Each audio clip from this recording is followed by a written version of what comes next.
Hey y'all, welcome back to Growing My Green Thumb. Yeah, it's Will and my green thumb. Yeah, subscribe.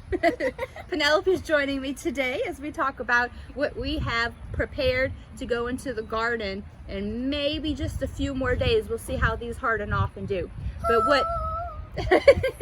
what I wanted to talk about is how I started these inside, what products I used in the seed starting mix, and show you the seed packets and show you how these are doing and what date I started them.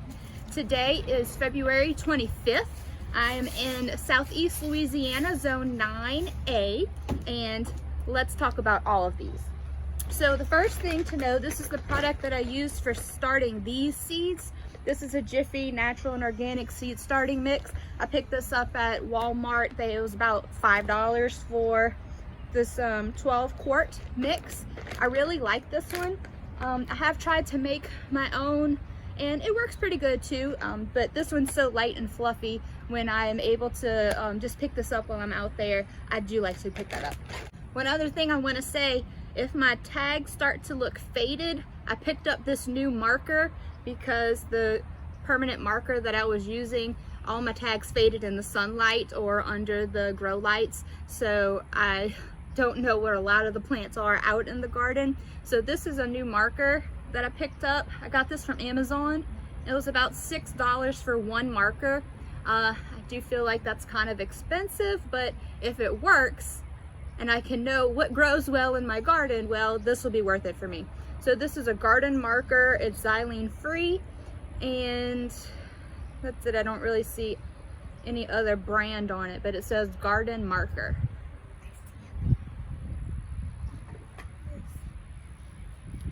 One other thing to mention before we get started, this is how I'm storing my seeds currently. This is a photo box that I picked up at a craft store. I thought I was going to store photos in it, but I never got around to the photos. But these gorgeous seed packets from Baker Creek, which is rareseeds.com, I get a lot of my seeds there because I think their packaging is so beautiful and their photography is so beautiful. They fit very well in here. So let me just give you just a quick tour. Let me show you the other one. So since I'm in Louisiana, one of my go-tos is the LSU Ag Center Vegetable Growing Guide.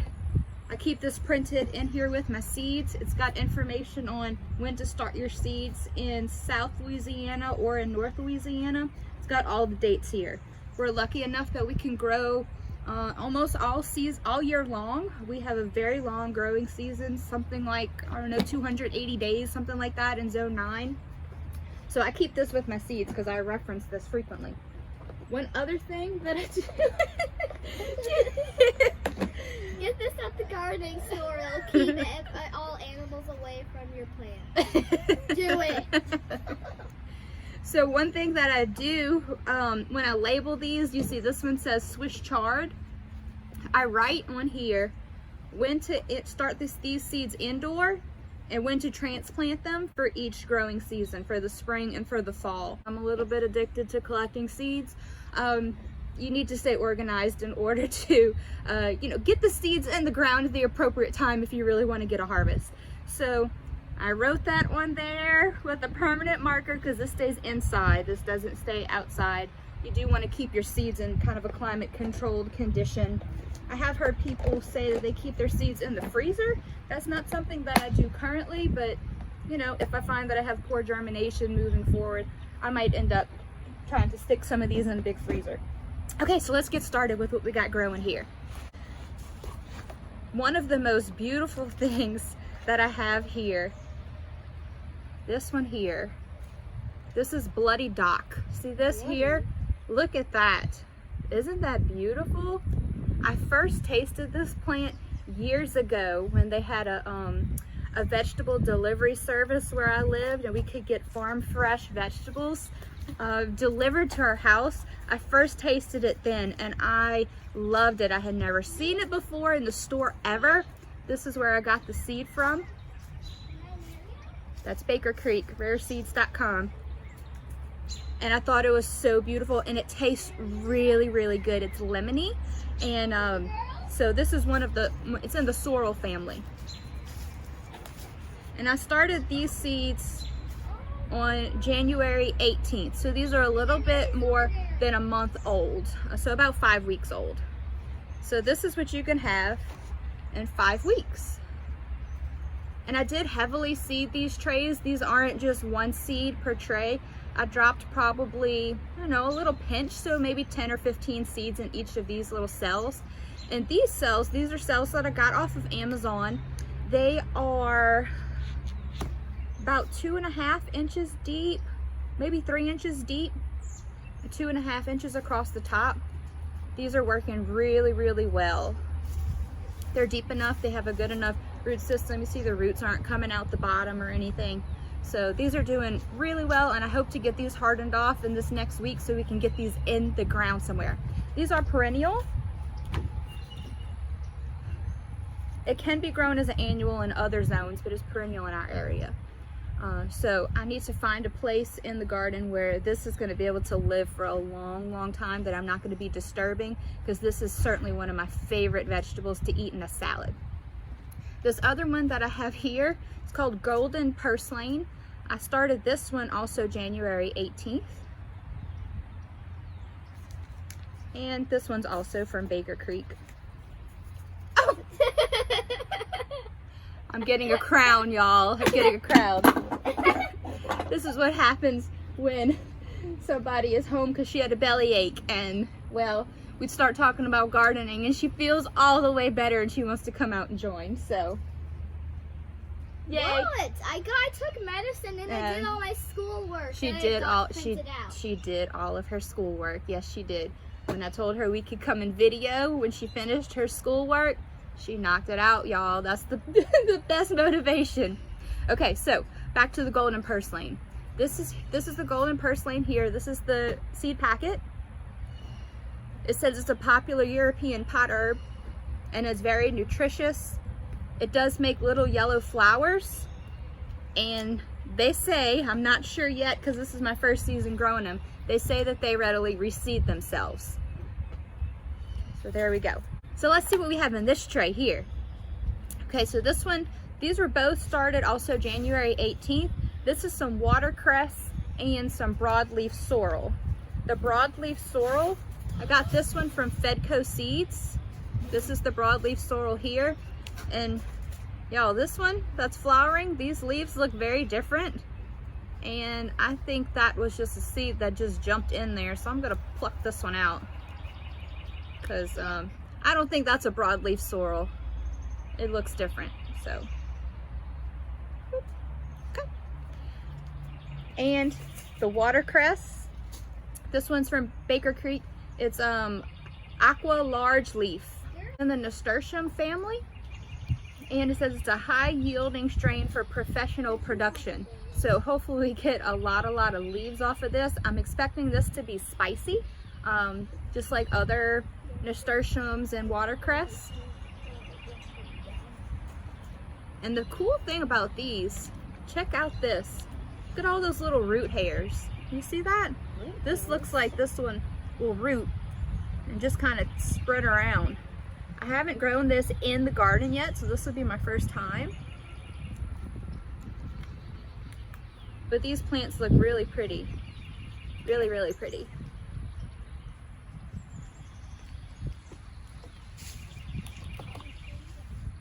This next tray here, only a few of these came up. I didn't have great germination rate with these. 1, 2, 3, 4, 5. Only 5 of these. This is some Aurora Orac.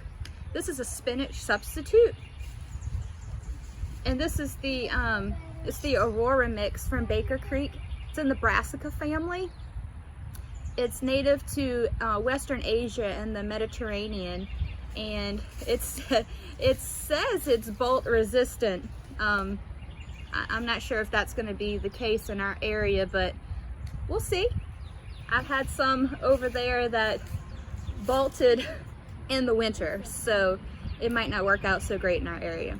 But they're very pretty. They tend to drop their seeds and then they self-sow themselves. So that's what I'm looking for, to have a lot of different leafy greens for salads and stir fries and that kind of stuff. So these are really pretty. It's a variety of colors, and it's the Aurora Orac. Again, from Baker Creek.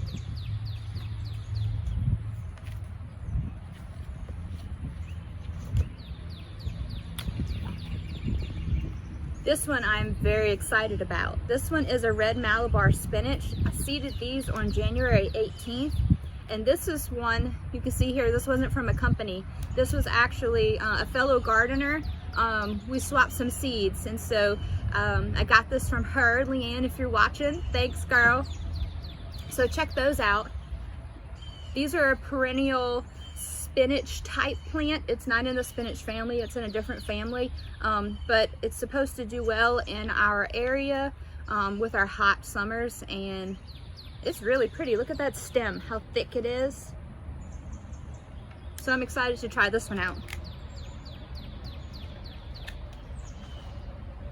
And next we come to cucumbers. I love salads, I love tomatoes and cucumbers, so I went overboard. Who doesn't on cucumbers, right? Okay, so I have Telegraph Improved, Boothby's Blonde, and Lemon Cucumber here. These were all started on January 31st, which would give them about a month in these seed cells here before it's time for them to go out into the garden. I have my first set of true leaves, as you can see there on these. And these are looking really good. So let me show you the tags, the cards for these. Let me show you the seeds for these, the seed packets. So Telegraph Improved, and Boothby's Blonde, and the Lemon Cucumber. All of these are from Fedco Seed Company. Oh, and y'all, let me tell you this. I had an issue. I had these all stored in a cardboard box, and the box got wet, and all of my seed packets, you can see there, bottom, all of my seed packets got wet, and I was so concerned that I had ruined all of my seeds. So what I did was I put them in my food dehydrator and on very low temperature, the temperature that you would put something that you wanted to keep raw, so like 95 degrees, 100 degrees, and I dehydrated them. And so the package dried out and my seeds still germinated, so I saved them. Isn't that cool? So those are my first 3 types of cucumber. 3 more types of cucumber I have here: Straight 8, Mexican Sour Gherkin, and Pick a Bushel Hybrid. You can see how these look here. The Straight 8 is a very large cucumber. The Mexican Sour Gherkin, this is the smaller one here. These took a long time to get started in my garden last year, and I actually never got to enjoy any of the fruit off of them. The aphids came in July and I was unprepared for them, and they just killed all of my cucumber plants. So I'm going to be prepared this year to start spraying some neem oil and encourage the ladybugs to come to get rid of the overpopulation of aphids this year. And this is Pick a Bushel Hybrid. I did grow this one last year, and this one was a fantastic little cucumber. They were about this big, maybe this long, and this big around, and they are tender and very sweet, juicy, and I really enjoyed these. So let me show you what these seed packets look like. Now the Straight 8, that's one that I saved last year from seed. Saved last year from a very ripe cucumber, one that got left on the vine. I waited until the cucumber was all the way yellow and it was very large, kind of melon-esque. So I waited for it to be all the way ripe, and then I cut open the cucumber. I scooped out the seeds and I kind of washed them off and put them out to dry. Once they were all the way dry, I put them in a paper envelope, not a plastic one because I was worried about mold. So I put them in a paper envelope, and lo and behold, I have seeds that were able to be germinated. So very excited that that experiment worked. It's one of my first times trying to save seed. This is the Mexican Sour Gherkin. I ended up getting this from Burpee. See there? And you you can see this is one of the ones that was very damaged when my box got wet. And this is Fairy Morse Cucumber Pick a Bushel Hybrid. So that's the cucumbers.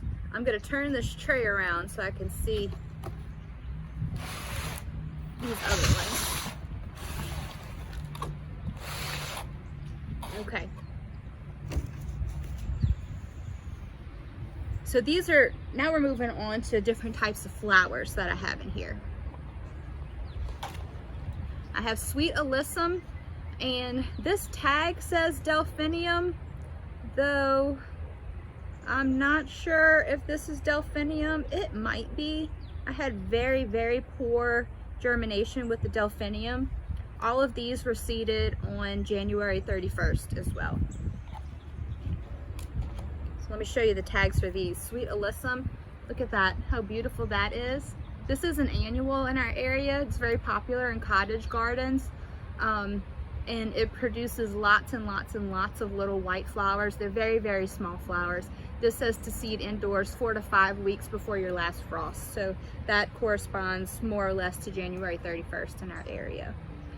You can also direct sow these into your garden. And the delphinium, I'll show you this one. I'm kind of sad that I have very little germination on this. It's a butterfly blend, and this one's from Botanical Interest. And y'all, this is probably user error. I'm still a relatively new gardener. I just started last year, so I have a little experience to work with, but obviously I need some help with this. So if y'all have any tips or tricks for getting delphinium to germinate, leave them in the comments below, because this is such a beautiful flower and it's supposed to attract bees and birds and butterflies and everything else, and I want that in my garden. Now it's perennial in zones 3 to 7, so it probably won't be perennial in my area. I'm in zone 9A, and it's probably gonna get too hot in my area. But it's a beautiful, beautiful plant, a beautiful flower, and I would love to have success with it. So if you have any suggestions, please leave it in the comments below. And this last little 6-pack here, I have some native blue sage, some native wild bergamot, and some milkweed that I actually got from a friend. I don't have the milkweed seeds with me, but I got these. These are the milkweed here. Got these from a friend. I'm very excited because, you know, the monarch population is really declining, and so if we can all just plant a little milkweed, it would help them out. This is some native wild bergamot right here in the middle, and some native blue sage on your right. This is really, really pretty too. Let me show you the tags for these. Those were all started January 31st. So these native plants, native seeds, I got these from Prairie Moon Nursery online, and they're both perennial. Yes, they're both perennial, and they make some really, really beautiful flowers. So these are gonna be going out in my landscape somewhere. These won't be in my vegetable garden. So I'm gonna have to find a place in my landscape for these, but let me show you what these look like, because I think they're so, so beautiful. Wild bergamot, there, beautiful, beautiful flower. So Penelope wanted to join, but she wanted to watch some cartoons, so she's got her headphones on and she's just coming out and enjoying the sunshine. You're doing fine, baby. And this is some native blue sage right there. So I'm really excited to get these started out in my landscape. One of my projects this year is going to be to work on getting a Louisiana native natural habitat certification. There's different degrees for that. The lowest certification level is going to be to have, I think it's 25 different native plants. So I'm certainly working on that, because we need our insect populations. I know sometimes we feel like they're pests in the garden when they start eating our vegetables, but the insects are really, really important for our ecosystem. So having a balance of insects is key, because if you have too many aphids, well, you have a ladybug deficiency. So this is going to hopefully help encourage a variety of different insects in our landscape, and then hopefully we'll have a very healthy ecosystem, and I'll be able to enjoy the vegetables without too much pest pressure. So y'all, we talked about this whole tray today, showed you where we got all of our seeds from, showed you the seed packets, and I'm gonna leave these out here on the porch with the rest of these items to get hardened off, and I'm hoping to get these in the ground in the next week or so. So y'all, thank you for joining, growing my green thumb. If you like this video, give it a like. I have several more seed trays. I'll be happy to do some more videos on all of these seed trays that I have started for the spring garden, and I will see you in the next video. Thank you. Bye. Tell them bye. Bye. All right, let's talk about our seeds.